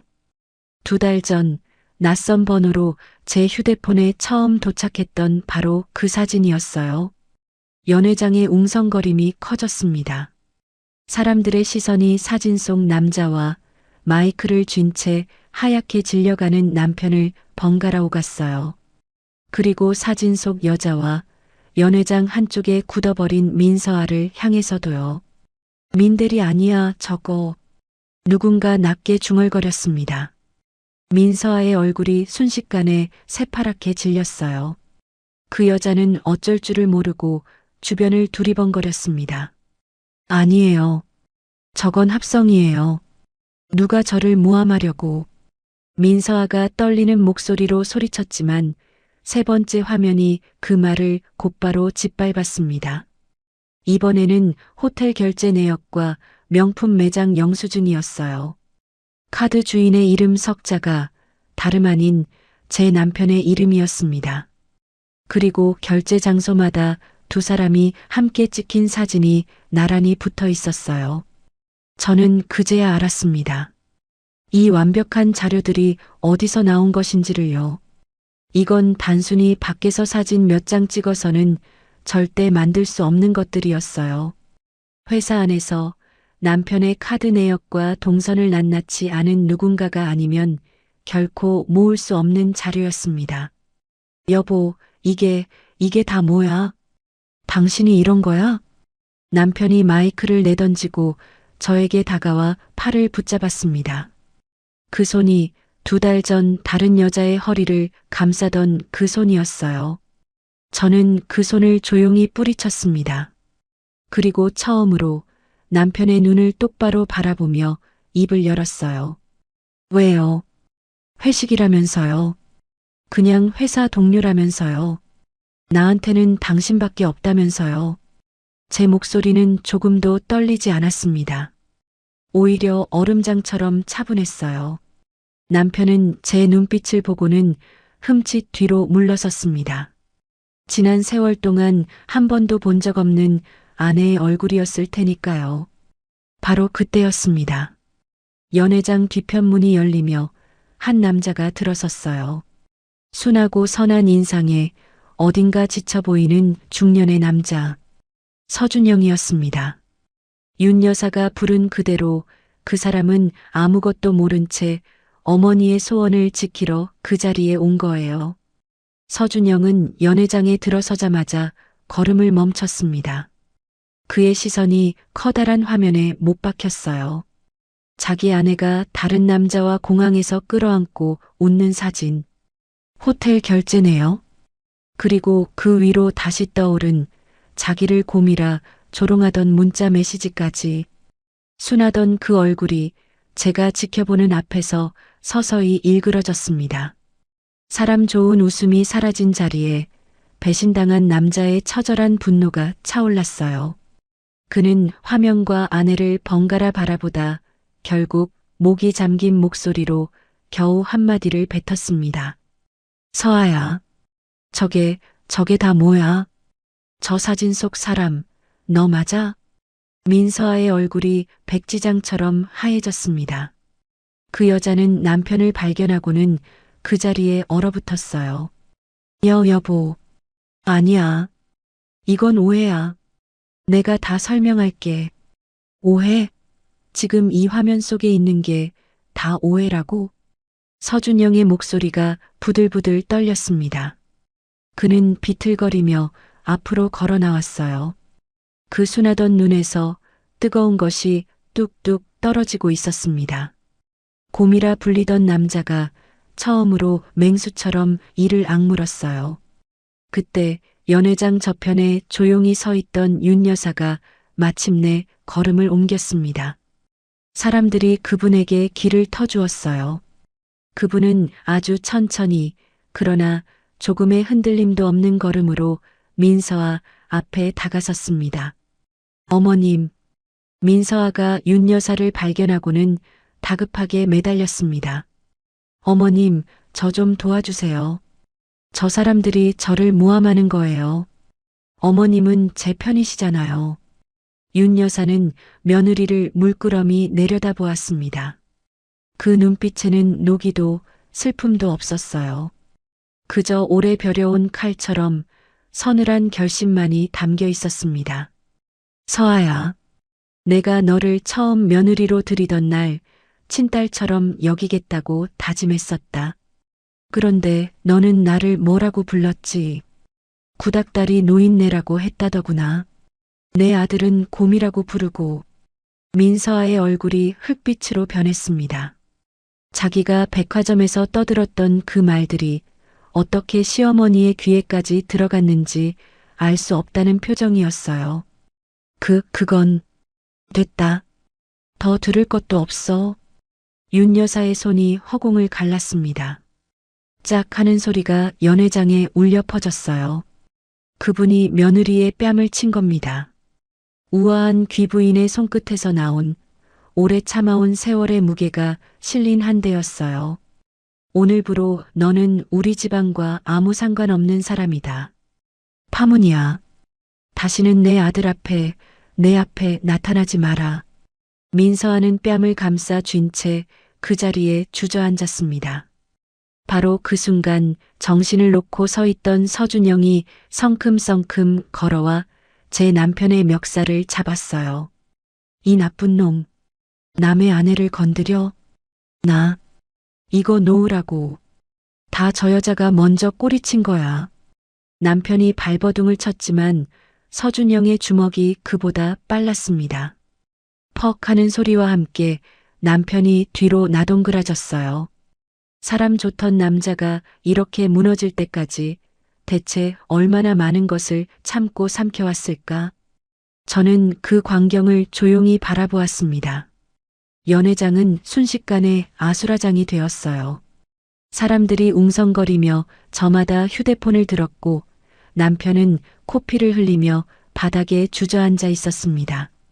민서아는 뺨을 감싼 채 흐느끼고 있었어요. 두 사람의 인생에서 가장 빛나야 할 자리가 가장 처참한 무덤이 되어가고 있었습니다. 그런데 아직 끝이 아니었어요. 저는 윤 여사를 향해 다시 한번 고개를 끄덕였습니다. 마지막 화면을 띄우라는 신호였어요. 화면이 다시 바뀌었습니다. 이번에는 사진이나 문자가 아니었어요. 은행 서류와 계약서들이었습니다. 그리고 그 위에 어느 상가 건물의 주소와 함께 근저당권 설정 계약서라는 글자가 큼직하게 떠올랐어요. 우리 친정어머니가 평생 삭바느질로 마련하신 저에게 남겨주신 바로 그 건물이었습니다. 남편이 저를 속여 도장을 받아간 뒤 그 건물을 담보로 큰 돈을 빌리고 정체 모를 회사에 사기 투자한 그 모든 서류였어요. 연회장에 있던 사람들의 표정이 순식간에 굳어졌습니다. 그중 한 사람이 화면을 손가락질하며 소리쳤어요. 저거 아내 명의 재산 아니야? 아내 속여서 담보 잡고 돈을 빼돌린 거잖아. 저건 완전 사기 아니야? 그건 아닙니다. 그건 제가. 남편이 코피를 닦으며 허둥지둥 일어섰지만 화면은 멈추지 않았습니다. 어머니의 건물을 담보로 얼마를 빼돌렸는지, 그 돈이 어느 계좌로 흘러가 어떤 사기 회사에 들어갔는지 날짜와 금액이 하나하나 낱낱이 드러났어요. 여자 문제로 무너진 남자를, 이번에는 아내를 속여 장모의 유산을 통째로 빼돌린 죄인으로 완전히 못 박는 자료였습니다. 저는 화면을 올려다보며 처음으로 목소리를 조금 높였습니다. 저 건물은요, 우리 친정어머니가 평생을 삭바느질로 사신 돈으로 마련하신 거예요. 손끝이 바늘에 찔려 성한 날이 없던 그 손으로요. 그런데 당신이 그걸 나를 속여서 통째로 팔아먹었어요. 남편은 아무 말도 하지 못했습니다. 연회장에 있던 사람들의 눈빛이 이제 완전히 싸늘하게 돌아섰어요. 바로 그때 연회장 문이 다시 열렸습니다. 이번에 들어선 사람들은 정장 차림의 낯선 남자들이었어요. 그들은 곧장 남편에게 다가갔습니다. 강태호 씨, 사기 및 배임 혐의로 긴급 체포하겠습니다. 윤 여사가 미리 준비해둔 조용히 대기하고 있던 형사들이었어요. 남편은 그제야 상황을 완전히 깨달은 듯 넋이 나간 얼굴로 저를 돌아보았습니다. 여보, 세영아, 살려줘. 응? 나 좀 살려줘. 내가 잘못했어. 저를 부엌대기라 여기고 찍소리도 못할 여자라 얕보던 남자가 이제 제 앞에서 무릎을 꿇고 손을 비비고 있었어요. 저는 그 모습을 내려다보며 손에 든 샴페인 잔을 천천히 들어 올렸습니다. 여보, 그동안 즐거웠어요? 제 목소리는 놀랄 만큼 잔잔했습니다. 남편의 얼굴이 그 한마디에 완전히 무너져 내렸어요. 저는 소리치지 않았습니다. 울지도 않았어요. 그저 아주 옅게 그러나 서늘하게 웃었을 뿐이었습니다. 2달 동안 거울 앞에서 밤마다 연습했던 바로 그 미소로 말이에요. 형사들이 남편의 양팔을 붙잡고 연회장 밖으로 끌고 나갔습니다. 남편은 끌려나가면서도 계속 제 이름을 불렀지만 저는 더 이상 그를 바라보지 않았어요. 대신 저는 아수라장이 된 연회장 한가운데에 조용히 서 있는 서준영에게로 시선을 옮겼습니다. 그 사람은 넋이 나간 채 서 있었어요. 그런 아들에게 윤 여사가 천천히 다가갔습니다. 그리고 아무 말 없이 아들을 가만히 끌어안았어요. 미안하다, 준영아. 어미가 못나서 너한테 이런 걸 다 보게 했구나. 그래도 이게 너를 살리는 길이었어. 이제 저 여자는 잊어라. 서준영은 어머니의 품에서 아이처럼 어깨를 들썩였습니다. 곰이라 불리던 그 순한 남자가 어머니 품에서 소리 없이 울고 있었어요. 저는 그 모습을 보며 코끝이 시큰해졌지만 눈물을 흘리지는 않았습니다. 지금은 아직 울 때가 아니었으니까요. 아수라장 속에서 저는 문득 파티가 시작될 무렵 연회장 구석에서 얼핏 보았던 그 낯익은 얼굴을 다시 떠올렸습니다. 화면과 음향 장비 옆에 서 있던 사람. 이 모든 완벽한 자료를 회사 안에서 빼내어준 그 누군가. 저는 그 사람을 찾으려 고개를 돌렸지만 이미 그 자리에는 아무도 없었어요. 대체 누구였을까? 남편의 회사 안에서 그의 모든 죄를 낱낱이 알고 있던 그 사람은, 그리고 무슨 이유로 우리 편이 되어 이렇게까지 도와준 걸까? 저는 그 얼굴을 다시 한번 떠올리려 애썼지만 좀처럼 잡히지 않았습니다. 그날 밤 저는 텅 빈 집으로 돌아왔어요. 남편이 끌려간 집은 낯설도록 고요했습니다. 저는 거실 소파에 앉아 벽에 걸린 결혼식 사진을 오래도록 바라보았어요. 그리고 처음으로 마음 놓고 눈물을 흘렸습니다. 슬퍼서 흘리는 눈물이 아니었어요.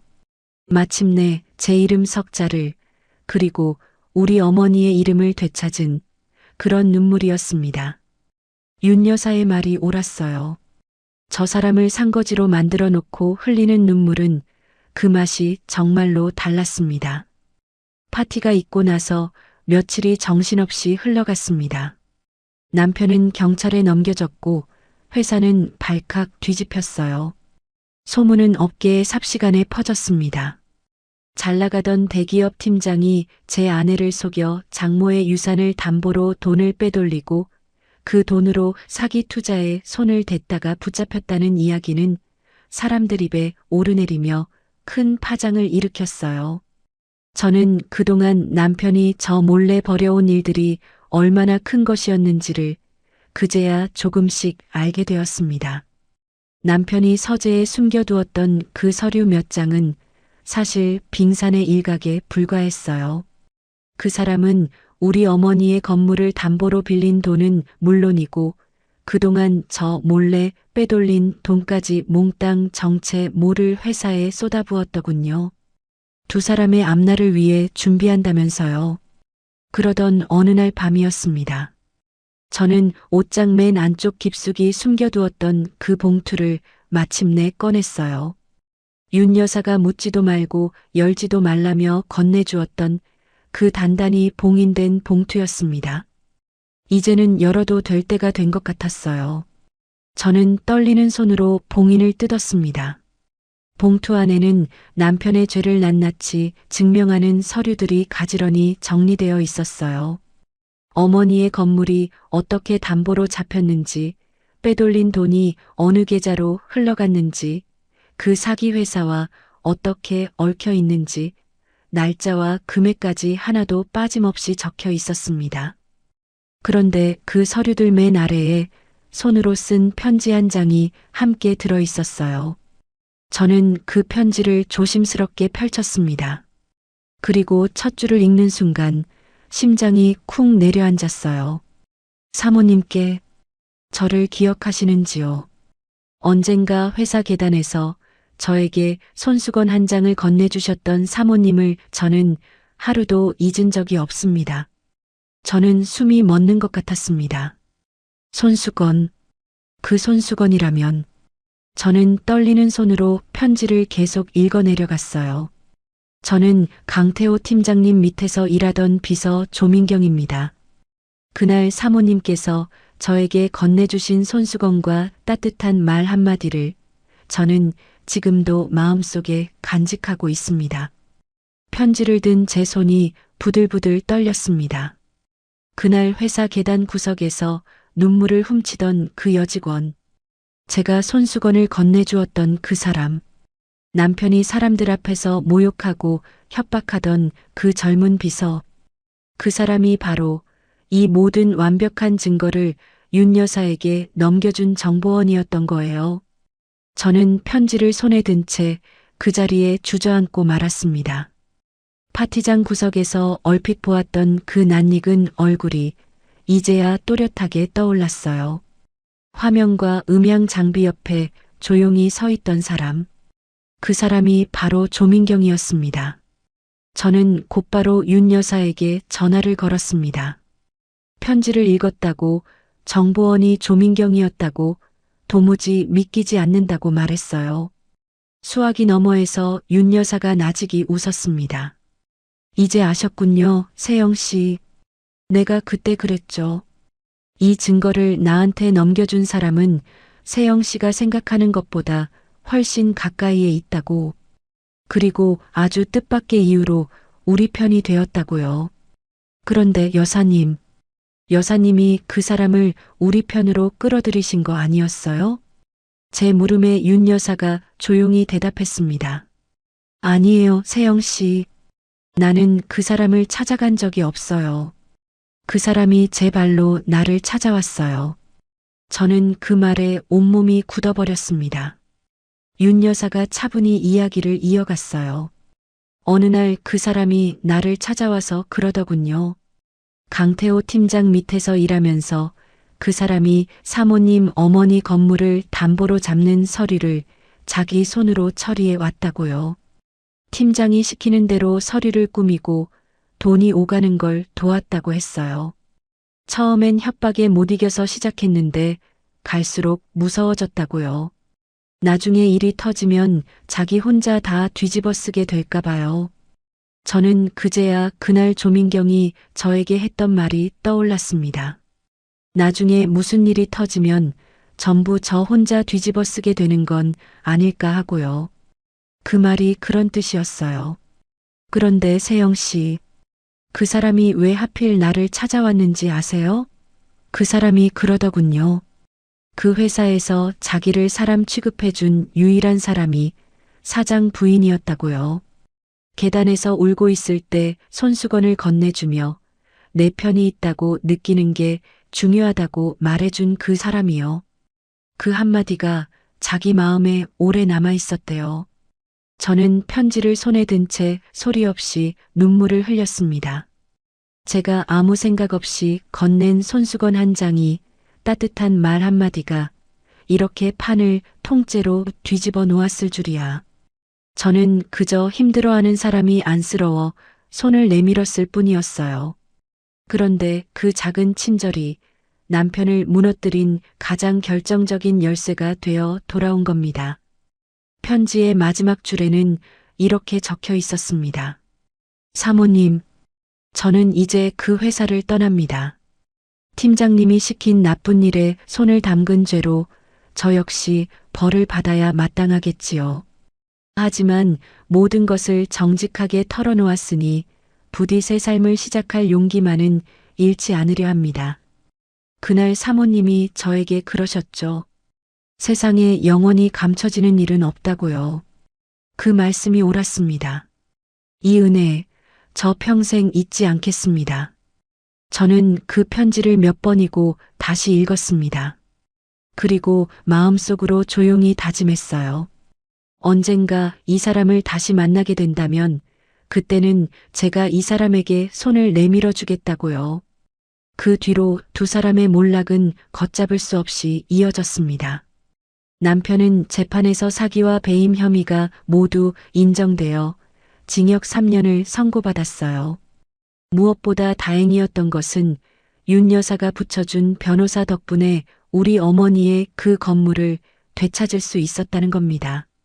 남편이 저를 속여 도장을 받아간 것이라 그 계약이 무효라는 것을 법으로 인정받은 거예요. 어머니가 평생 삭바느질로 마련하신 그 건물이 다시 제 이름으로 돌아오던 날, 저는 어머니 산소를 찾아가 한참을 울었습니다. 어머니, 제가 지켰어요. 어머니 평생을 제가 결국 지켜냈어요. 반면 남편은 그동안 빼돌린 돈을 물어내느라 제 명의였던 것을 빼고 나니 남은 재산이 하나도 없었습니다. 임원이 되었다며 세상을 다 가진 듯 웃던 그 사람은 이제 빚더미에 앉은 상거지 신세가 되고 말았어요. 민서아의 처지도 다르지 않았습니다. 윤 여사에게 파문당하고 서준 영가도 이혼하면서 그 여자는 하루아침에 모든 것을 잃었어요. 남편의 돈으로 걸치고 다니던 명품도 사모님 소리를 듣던 자리도 전부 사라졌습니다. 업계에 소문이 쫙 퍼져 그 여자를 받아주는 곳도 없었어요. 결국 민서아는 아무도 자기를 모르는 지방으로 내려가 이곳저곳을 전전한다는 소문이 들려왔습니다. 저는 두 사람의 소식을 전해 들으면서도 이상하게 마음이 후련하지만은 않았어요. 통쾌하다기보다는 그저 담담했습니다. 스스로 지은 죄의 무게만큼 벌을 받는 것뿐이니까요. 저는 그들을 미워하는데 제 남은 인생을 쓰고 싶지 않았습니다. 그러던 어느 날 윤 여사가 저를 찾아왔어요. 이번에는 서늘한 귀부인의 얼굴이 아니라 어딘가 따뜻하게 풀어진 얼굴이었습니다. 그분은 제 손에 서류 봉투 하나를 쥐어주었어요. 세영 씨, 이제 남편도 그 집도 다 정리됐죠. 어머니 건물도 되찾았고요. 그럼 이제 세영 씨 인생을 시작할 때예요. 제 인생이라뇨. 이 나이에 제가 뭘 할 수 있겠어요. 제가 힘없이 웃자 윤 여사가 제 손을 꼭 잡았습니다. 세영 씨, 내가 세영 씨 집에 처음 갔던 날 뭘 봤는지 아세요? 커튼이며 밥상 보며 집 안 구석구석이 어찌나 반듯하고 정갈하던지 나는 그때 알았어요. 이 사람은 손끝에 재주가 있는 사람이구나. 그 재주를 부엌에서만 썩히기엔 너무 아깝구나 하고요. 저는 그 말에 가슴이 뭉클해졌습니다.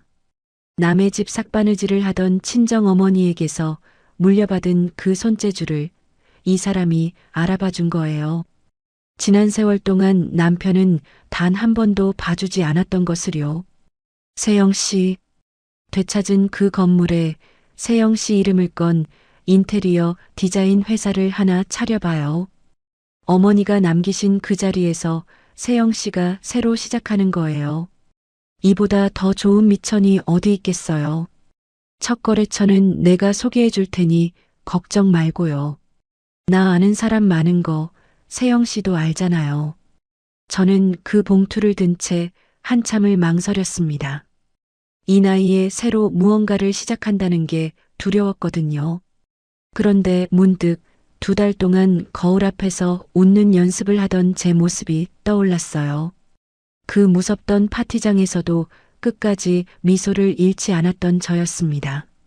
그런 제가 이깟 두려움 하나 넘어서지 못할 리 없었어요. 무엇보다 어머니가 남기신 그 자리에서 다시 시작한다는 것이 저에게는 더없이 큰 힘이 되었습니다. 저는 고개를 들어 윤 여사를 바라보았습니다. 그리고 처음으로 연습이 아닌 진짜 미소를 지었어요. 할게요, 여사님. 해볼게요. 몇 달 뒤 저는 어머니의 그 건물 1층에 제 이름을 건 인테리어 디자인 회사를 열었습니다. 사무실 문에 제 이름 석자가 또렷하게 적힌 간판을 달던 날, 저는 그 앞에 서서 한참을 바라보았어요. 오세영, 누구의 아내도 부엌대기도 아닌 저 자신의 이름이었습니다. 그리고 그 이름 뒤에는 저를 이 자리까지 오게 해준 우리 어머니의 평생이 함께 있었어요. 개업식 날 윤 여사가 첫 손님으로 찾아왔어요. 그분은 사무실을 둘러보더니 흐뭇한 얼굴로 저에게 손을 내밀었습니다. 축하해요, 오 대표님. 대표님. 그 세 글자가 제 가슴에 콱 박혔습니다. 저는 그 손을 마주 잡으며 웃었어요. 고맙습니다, 여사님. 이제 저는 버림받은 아내가 아니에요. 대표예요. 윤 여사가 소리내어 웃었습니다. 그날 우리는 처음으로 복수가 아닌 다른 이야기를 나누며 웃었어요. 어떤 커튼이 예쁜지, 어떤 조명이 따뜻한지, 그런 소소하고 다정한 이야기들을요. 창밖으로는 노을이 부드럽게 번지고 있었습니다. 저는 그 노을을 바라보며 생각했어요. 저는 참는 것만이 미덕인 줄 알고 살았습니다. 그런데 이제는 알아요. 참는 것만이 능사가 아니라는 것을요. 때로는 끊어내는 것이 나 자신을 지키는 가장 큰 용기라는 것을 말입니다. 저는 노을빛이 물든 사무실 창가에 서서 제 손을 가만히 내려다보았습니다. 새벽마다 무리를 하고 다리미에 대고 남편의 셔츠를 다리던 그 거친 손. 이제 그 손으로 저는 저 자신의 이름을 짓고 있었어요. 그 손이 저는 더 이상 부끄럽지 않았습니다. 오히려 그 어느 때보다 자랑스러웠어요. 우리 어머니의 손이 저에게 물려준 가장 귀한 선물이었으니까요. 회사를 연 지 어느덧 1년이 지났습니다. 처음에는 작은 사무실 하나로 시작했던 제 회사가 이제는 제법 자리를 잡았어요. 윤 여사가 소개해준 첫 거래처를 시작으로 입소문이 나면서 일감이 하나둘 늘어났습니다. 정갈하고 따뜻하다는 소문이 나면서 저에게 집을 맡기고 싶다는 분들이 점점 많아졌어요. 무엇보다 이 회사가 우리 어머니가 남기신 그 건물에 있다는 것이 저에게는 매일매일 큰 힘이 되었습니다. 아침마다 그 건물 문을 열고 들어설 때면 저는 늘 마음속으로 어머니께 인사를 드렸어요. 어머니, 오늘도 잘 지켜낼게요. 손끝이 바늘에 찔려 성한 날이 없던 어머니의 그 손이 이제는 저를 지켜주는 든든한 울타리가 되어 있었습니다. 친정어머니에게서 물려받은 손재주가 이 나이에 이렇게 빛을 볼 줄은 몰랐습니다. 저는 커튼 하나를 고를 때도 조명 하나를 달 때도 그 집에 살 사람의 마음을 먼저 헤아렸어요. 새벽마다 남의 집 싹바느질을 하며 저를 키우던 어머니가 늘 그렇게 남의 마음부터 살피던 분이었거든요. 저는 어머니가 물려주신 그 마음까지 함께 물려받은 사람이었습니다. 일이 점점 늘어나면서 저는 함께 일할 사람이 필요해졌어요. 믿고 맡길 수 있는 마음이 따뜻한 사람이 있으면 좋겠다고 생각했습니다. 그러던 어느 날 문득 한 사람이 떠올랐어요. 그날 회사 계단에서 눈물을 훔치던 그 젊은 사람, 조민경이었습니다. 저는 수소문 끝에 조민경의 연락처를 알아냈어요. 그리고 조심스럽게 전화를 걸었습니다. 오랜만에 들려온 그 사람의 목소리는 어딘가 지치고 위축되어 있었어요. 사모님, 아니 대표님, 저 같은 사람한테 어떻게 연락을... 민경 씨, 요즘 어떻게 지내요? 수화기 너머에서 잠시 침묵이 흘렀습니다. 그러고는 조민경이 힘없이 대답했어요. 저는 그냥 그렇게 지내요. 그때 그 일에 손을 담갔던 사람이라 어디 이력서를 내도 저를 받아주는 곳이 없더라고요. 제가 지은 죗값이려니 하고 있어요. 저는 그 말에 가슴이 아팠습니다. 협박에 못 이겨 나쁜 일에 휘말렸다가 결국 모든 것을 정직하게 털어놓고 스스로 벌을 청한 사람이었어요. 그런 사람이 이렇게 세상 구석으로 밀려나 있다는 게 저는 도무지 마음이 놓이지 않았습니다. 민경 씨, 우리 회사로 와요. 제 말에 수화기 너머에서 숨을 멈추는 소리가 들렸습니다. 네, 대표님. 저는 그럴 자격이 없어요. 제가 어떤 사람인지 대표님도 다 아시잖아요. 민경 씨, 나는 민경 씨가 어떤 사람인지 잘 알아요. 무서웠지만 결국 옳은 길을 택한 사람이잖아요. 잘못을 감추지 않고 제 발로 나서서 다 털어놓은 사람이고요. 세상에 그런 용기를 낼 수 있는 사람이 몇이나 되겠어요. 나는 그런 사람이랑 같이 일하고 싶어요. 조민경은 한동안 아무 말도 하지 못했습니다. 그러더니 수화기 너머에서 조용히 흐느끼는 소리가 들려왔어요. 대표님, 그때 그 손수건 저 아직도 갖고 있어요. 제 인생에서 가장 힘들었던 날 저한테 사람 대접을 해준 유일한 분이 대표님이었어요. 그 손수건을 볼 때마다 저도 언젠가 다시 떳떳하게 살 수 있을 거라고 믿었어요. 저는 그 말에 코끝이 시큰해졌습니다. 제가 아무 생각 없이 건넨 손수건 한 장이 이 사람에게는 캄캄한 밤을 견디게 해준 등불이었던 거예요. 그렇게 조민경은 제 회사의 정식 팀장으로 들어왔습니다. 첫 출근을 하던 날 그 사람은 저에게 곱게 달인 손수건 한 장을 내밀었어요. 예전에 제가 건네주었던 바로 그 손수건이었습니다. 대표님, 이제 이거 돌려드릴게요. 대신 저는 대표님 곁에서 평생 열심히 일하는 걸로 은혜를 갚을게요. 저는 그 손수건을 받아들며 웃었습니다. 계단 구석에서 울던 그 사람이 이제는 제 곁에서 함께 일하는 든든한 동료가 되어 있었어요. 그 작은 친절 하나가 돌고 돌아 이렇게 따뜻한 인연으로 다시 제게 돌아온 겁니다. 한편 서준영은 그 아픈 일을 겪고도 다시 조금씩 일어서고 있었습니다. 처음 얼마가는 사람을 만나는 것조차 힘들어했지만 시간이 약이라고 하잖아요. 윤 여사의 정성 어린 보살핌 속에서 그 사람은 조금씩 예전의 순한 웃음을 되찾아갔습니다. 그러던 어느 날 윤 여사가 저에게 반가운 소식을 전해주었어요. 서준영에게 좋은 사람이 생겼다는 이야기였습니다. 세영 씨, 우리 준영이가 드디어 좋은 사람을 만났어요. 초등학교 선생님인데 어찌나 마음이 곱고 따뜻한지. 준영이가 요즘 그 사람 이야기만 하면 얼굴이 환해져요. 내가 그 웃음을 다시 보게 될 줄은 정말 몰랐어요. 저는 그 소식에 진심으로 기뻤습니다. 배신의 상처로 다 무너졌던 그 사람이 다시 사랑을 하고 다시 웃을 수 있게 되었다니요. 사람은 참 아무리 깊은 상처를 입어도 결국은 다시 살아가게 되는 모양이었어요. 준영이가 그러더라고요. 어머니가 그때 그 파티에 자기를 데려가지 않았으면 자기는 평생 그 여자한테 속아 살았을 거라고요. 어미가 모진 마음으로 진실을 보여준 게 결국 자기를 살렸다고요. 그 말을 듣는데 세영 씨, 내가 얼마나 마음이 놓였는지 몰라요. 윤 여사의 눈가가 붉어졌습니다. 자식에게 가장 아픈 진실을 보여줘야 했던 그 모진 어미가 이제야 비로소 마음의 짐을 내려놓은 얼굴이었어요. 저는 그런 그분의 손을 가만히 잡아드렸습니다.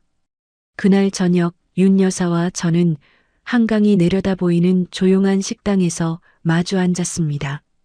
창밖으로는 노을이 강물 위로 붉게 번지고 있었어요. 우리는 와인 잔을 사이에 두고 지난 1년을 조용히 돌아보았습니다. 여사님, 처음 제 집에 오셨던 날 기억하세요? 그때 여사님이 저한테 그러셨잖아요. 우리 동맹 맺자고 제 도움이 절실하게 필요하다고요. 윤 여사가 와인 잔을 들며 옅게 웃었습니다. 기억하고 말고요. 그때 세영 씨 얼굴이 어찌나 하얗게 질렸던지.